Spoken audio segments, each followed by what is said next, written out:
Nah hari ini ketika zamannya Pak Nadiem ada yang mengajukan profesor gitu, dijawabnya dengan enteng, buat apa jadi profesor katanya. Ini kan sesuatu perkataan yang menurut saya melukai ya.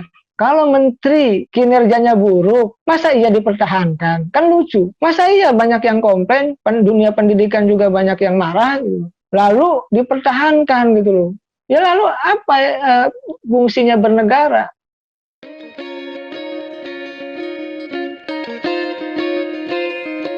Halo netizen Indonesia, jumpa lagi dengan saya Afi. Pada awalnya, Nadiem Makarim seorang profesional ketika akan ditunjuk oleh Presiden Jokowi, banyak sekali masyarakat memujanya, punya harapan besar bahwa seorang profesional yang berhasil akan membawa harapan baru dalam bidang pendidikan Indonesia. Tapi kemudian hari banyak yang kecewa, merasa ekspektasinya terhadap Nadiem berlebihan. Satu di antara yang kecewa itu adalah Dr. Ujang Komarudin MSI, seorang ilmuwan politik dari Universitas Al-Azhar Indonesia, juga Direktur Eksekutif Indonesia Political Review. Saat ini saya sudah bersama Bapak Ujang. Kita akan membahas sepak terjang Nadiem Makarim dari awal menjabat Mendikbud sampai sekarang. Halo Bapak Ujang. Halo Mbak Afi. Sehat Bapak? Sehat, Alhamdulillah. Gimana kabar Mbak Afi, sehat? Baik juga Bapak. Kita mulai ya. Alhamdulillah. Siap. Jadi pada awalnya dulu ketika Nadiem datang ke istana mau temen Jokowi pertama kali lagi rame-ramenya rekrutmen menteri itu, Bapak Ujang sangat antusias mengatakan bahwa Nadiem Makarim seorang yang layak menjadi menteri.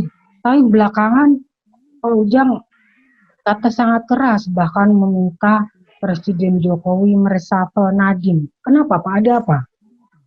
Iya, kita kan anak-anak milenial ya. Kita punya harapan besar terhadap sosok Nadiem ketika itu. Jadi merepresentasikan sebagai anak muda yang sukses dalam membawa Gojek gitu kan, itu menjadi poin tersendiri bagi Nadiem. Nah di saat yang sama saya ingin mengatakan bahwa penting sosok muda ya, lalu dia punya prestasi bagus di perusahaannya, ya kan? Lalu juga memiliki pendidikan yang bagus di luar negeri. Itu awalnya saya di situ. Oleh karena itu saya sangat antusias secara objektif bahwa memang Nadiem layak dan diberi kesempatan untuk menjadi menteri. Ya kita kan memang harus objektif dalam menilai seseorang. Namun dalam perjalanan waktu saya melihat Nadiem itu memang orang pintar, orang bagus, tapi tidak tepat diberikan amanah menjadi Menteri Pendidikan dan Kebudayaan. Itu yang saya katakan. Kenapa? Banyak kebijakannya, gitu kan, yang itu tidak masuk akal dan tidak diterima oleh stakeholder pendidikan. Nah ini saya banyak ditelepon oleh para rektor, bahkan rektor saya sendiri di Universitas Al-Azhar Indonesia komplain banyak keluhannya terhadap menteri sekarang dan mengatakan hal yang sama yang seperti saya katakan. Dulu kita berharap banyak, tapi hari ini harapan itu sangat punah gitu loh. Saya misalkan beri contoh, Nadiem banyak membawa orang-orangnya ke kementerian, termasuk orang-orang dari teman-temannya di Amerika yang digojek dibawa di kementerian, lalu menjadi staf khusus, lalu menjadi orang dekatnya di situ. Lalu juga ada yang diangkat menjadi dirjen. Ini juga menjadi persoalan gitu loh. Nah harusnya ketika dia seorang profesional, tidak harus membawa orang-orang dekatnya, tidak harus melakukan KKN seperti itu gitu loh. Cari saja orang yang hebat, orang yang profesional, profesor-profesor yang lain sebagainya, ya untuk membantu dalam konteks kinerja dia di Kemendikbud. Tapi tidak. Ini memperparah birokrasi di Kemendikbud. Bahkan saya seminggu yang lalu ketemu dengan anggota Komisi 10 mitra kerjanya Kemendikbud. Mereka juga banyak yang komplain, banyak yang mengkritik kebijakan-kebijakan itu, termasuk kebijakan kampus merdeka dan lain sebagainya. Jadi sesungguhnya bukan saya saja yang awalnya antusias, lalu komplain, lalu mengkritik. Kenapa? Kita ingin pendidikan ini dibawa dengan bagus gitu loh. Saya mohon maaf ya, dosen 12 tahun. Saya manis pahitnya mengajar mahasiswa hidup di dunia kampus. Saya merasakan gitu loh. Nah hari ini ketika zamannya Pak Nadiem, dulu kata rektor saya ini mengatakan membuka prodi baru gitu, jurusan baru sangat mudah di menteri yang lalu. Hari ini sulit. Banyak alasannya dan lain sebagainya. Lalu juga kadang-kadang ada yang mengajukan profesor gitu. Dijawabnya dengan enteng, buat apa jadi profesor katanya. Loh, itu kan menyinggung para dosen yang sudah berdarah-darah, yang berkeringat, berjuang dari awal untuk menjadi profesor. Karena menganggap gitu ya, Nadiem itu kalau tidak jadi profesor pun sukses. Iya, itu bisa saja benar, tapi dalam konteks akademik, kalau dosen ingin menjadi profesor, itu juga harus dipercepat. Jangan dihalang-halangi, jangan diperlambat. Lalu jangan bilang bahwa buat apa jadi profesor. Ini kan sesuatu perkataan yang menurut saya melukai ya para dosen-dosen di seluruh Indonesia. Dan banyak lagi kebijakan-kebijakan yang menurut saya tadi kita semua, termasuk saya yang sangat keras meminta Pak Jokowi untuk meresapel Pak Nadiem gitu, karena memang kinerjanya bagi saya tidak memuaskan begitu. Oke Pak Ujang, dalam catatan Pak Ujang ada berapa kesalahan atau kebijakan atau kinerja buruk Nadiem, ada berapa? Dan tolong diurai satu-satu Pak. Ya tadi, satu birokrasi ya. Birokrasi ini menjadi rusak. Saya dengar dari internal sendiri, dari Komisi 10, ya kan. Lalu kita dari stakeholder pendidikan. Misalkan kemarin juga ada OTT, ya kan. Itu juga menjadi persoalan. Lalu kemarin yang kedua dana POP, di mana Muhammadiyah, NU dan PGRI ya kan mengundurkan diri, ya kan, karena kebijakan itu dianggap syarat korupsi dan Nadiem dianggap tidak punya pikiran sejarah yang bagus gitu loh. Lalu juga memberikan ruang kepada perusahaan-perusahaan tertentu untuk tanda petik mengambil uang negara gitu. Itu sudah dua. Yang ketiga saya melihat kebijakan kampus Merdeka misalkan, yang kelanjutan dari Merdeka Belajar itu juga bagus secara konsep, tapi tidak bagus secara implementasi. Ini kampus-kampus kebingungan. Bagaimana menerapkannya? Bagaimana operasionalisasinya? Kenapa? Aturannya nggak dijelas. Konsepnya iya diumumkan, kampus Merdeka 1, 2, 3, 4. Tapi ketika diimplementasikan di lapangan oleh kampus-kampus juga sulit. Misalkan mahasiswa harus magang 2 semester di perusahaan. Iya, apakah perusahaannya mau menerima? Sampai hari ini kan belum dijalankan kebijakan itu. Ya kan, ini menjadi persoalan. Lalu juga harus merubah kurikulum, Mbak. Jadi kita ini kampus ada yang namanya kurikulum KKNI 2017, yang itu baru dilaksanakan kemarin atas kebijakan Menteri kemarin. Dengan adanya kampus Merdeka ini merubah semuanya, Mbak. Ini kan jadi kacau, kampus jadi kacau. Nah, harusnya dilihat dulu dong kebijakan Menteri yang kemarin apa. Lalu bagaimana agar tidak berbenturan dengan kebijakan itu. Ini menjadi penting. Nah, inilah tadi paling tidak ketiga hal yang perlu dikritisi dari seorang Nadiem. Lalu yang keempat kalau menurut saya tadi ya persoalan ini dengan kuota internet juga. Ya kebijakannya oke.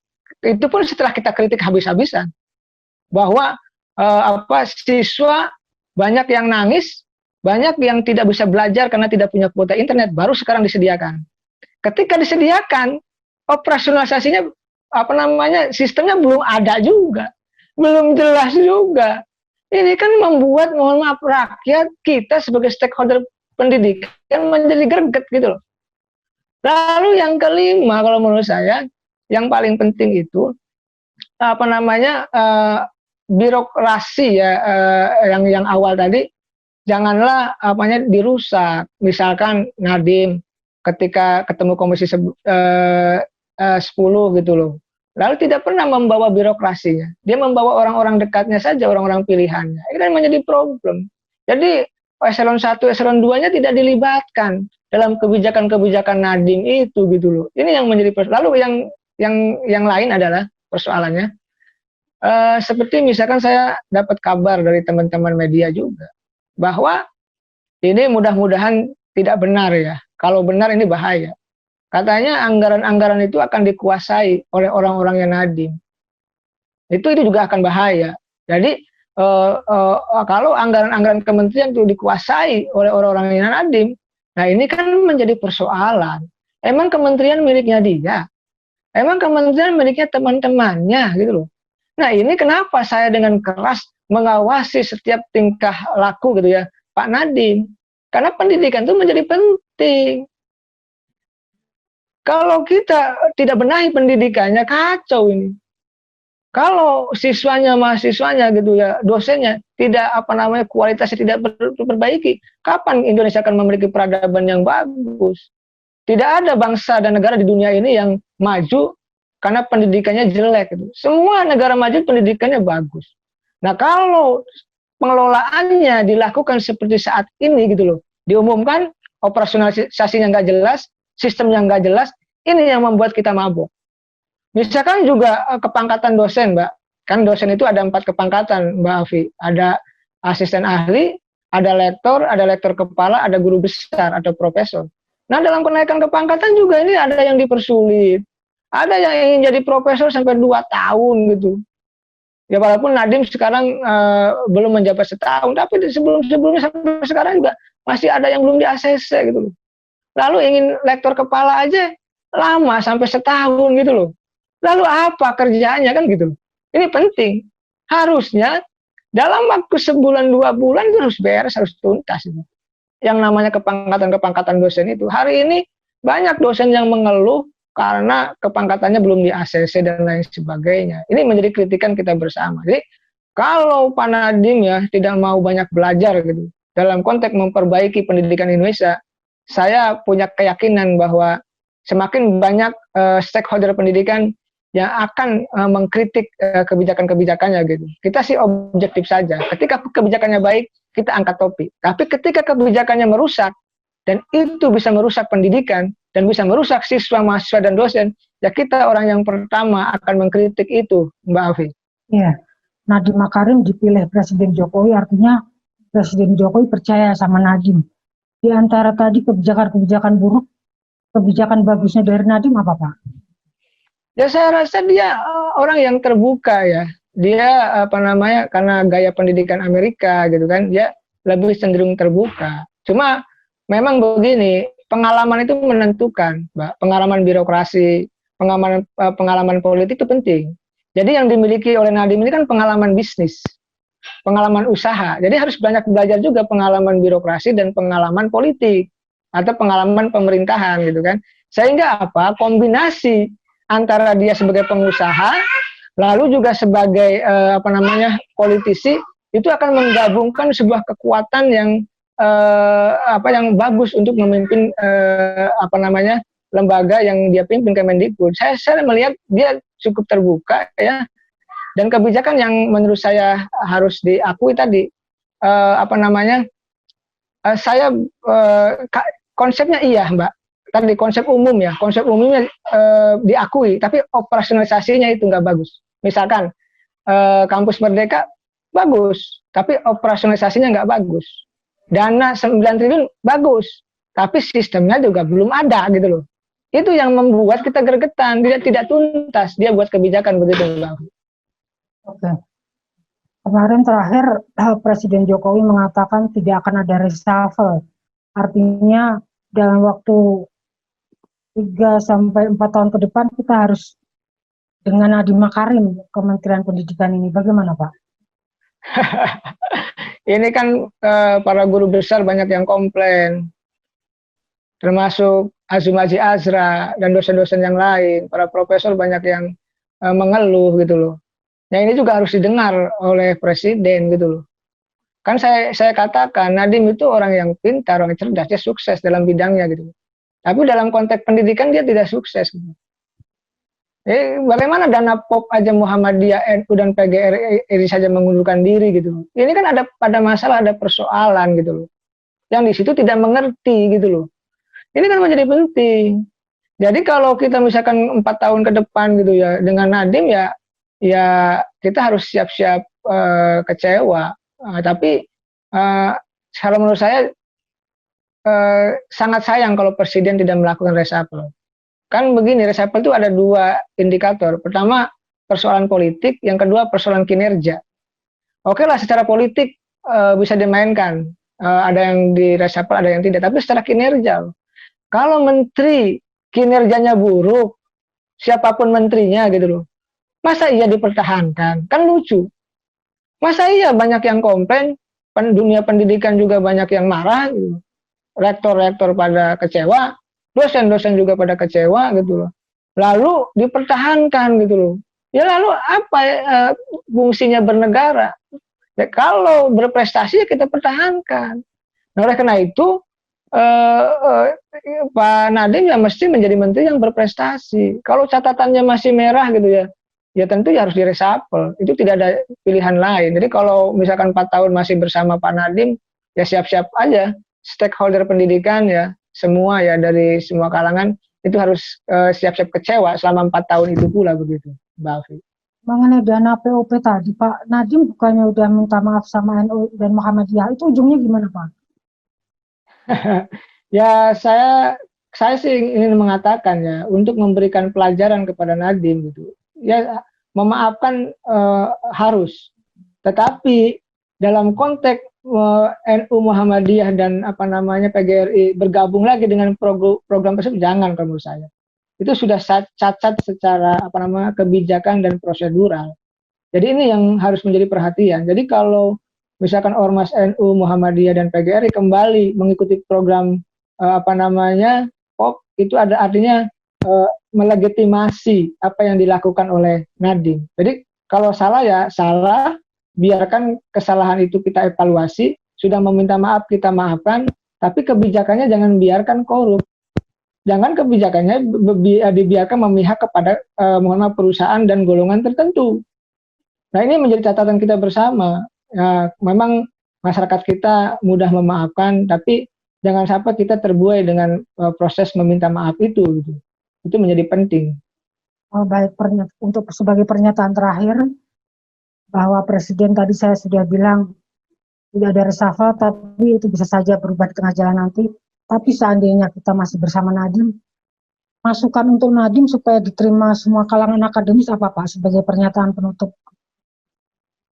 Ya, yang penting apa ya, jangan kalaupun memang ada perubahan terhadap kebijakan, kita ikuti. Kalau itu baik untuk dunia pendidikan. Tapi kalau kebijakannya itu misalkan mempersulit dunia pendidikan, tentu para stakeholder pendidikan termasuk dunia kampus akan menolak itu. Yang paling penting begini, buat kebijakan yang memudahkan, bukan mempersulit. Buat kebijakan yang menghebatkan, bukan memperburuk keadaan. Buat kebijakan yang mencerahkan, bukan memundurkan. Ya ini menjadi penting. Jadi ke depan apa namanya mereka Nadiem itu ya, mohon maaf, Nadiem itu harus roadshow, harus mendekati kampus-kampus dan harus menjelaskan kebijakan-kebijakannya itu. Sehingga apa? Kebijakannya bukan hanya bagus secara konseptual, tapi juga bagus secara operasional. Karena kalau bagus secara konseptual, operasionalisasinya tidak bisa diterapkan, buat apa? Kalau kampusnya menderita, kampusnya diinjak gitu lah, itu kan mereka juga tidak akan melaksanakan apa yang dimau oleh menteri. Nah hari ini saya sudah melihat riak-riak gejala-gejala komplain dan kekecewaan di dunia kampus. Oleh karena itu, saya ingin menyarankan kepada Pak Nadiem ya, tentu harus memperbanyak silaturahmi kan, memperbanyak pertemuan-pertemuan dengan para stakeholder pendidikan. Agar apa? Agar ada sinergi antara dosen dengan menteri, ya kan? Lalu dengan stakeholder pendidikan yang lain. Apa? Kan semua bisa dibicarakan. Semua bisa dirumuskan bersama. Nah, kalau perumusannya bersama-sama baik, saya rasa pihak kampus juga akan menerima dengan baik. Karena apa? Karena bangsa ini butuh perbaikan di bidang pendidikan, begitu, Mbak Abu. Baik, mudah-mudahan wawancara kita ini ditonton, disimak oleh Bapak Nadiem Makarim dan Presiden Jokowi ya Pak. Ya, amin. Harus. Ini kita demi kebaikan bangsa dan negara, Mbak Afi. Baik, terima kasih Bapak Ujang sudah meluangkan waktu berbincang-bincang dengan kami Tagar. Sama-sama Mbak Afi, terima kasih Tagar ID, sukses selalu, semoga makin dicintai oleh seluruh rakyat Indonesia. Amin, sukses selalu dan jaya selalu Tagar ID. Amin. Demikian netizen Indonesia, perbincangan kami dengan Dr. Ujang Komarudin, seorang ilmuwan politik dari Universitas Al-Azhar Indonesia, Direktur Eksekutif Indonesia Political Review, tentang kinerja sepak terjang Menteri Pendidikan dan Kebudayaan Nadiem Makarim dari awal menjabat. Terima kasih, sampai jumpa di lain kesempatan.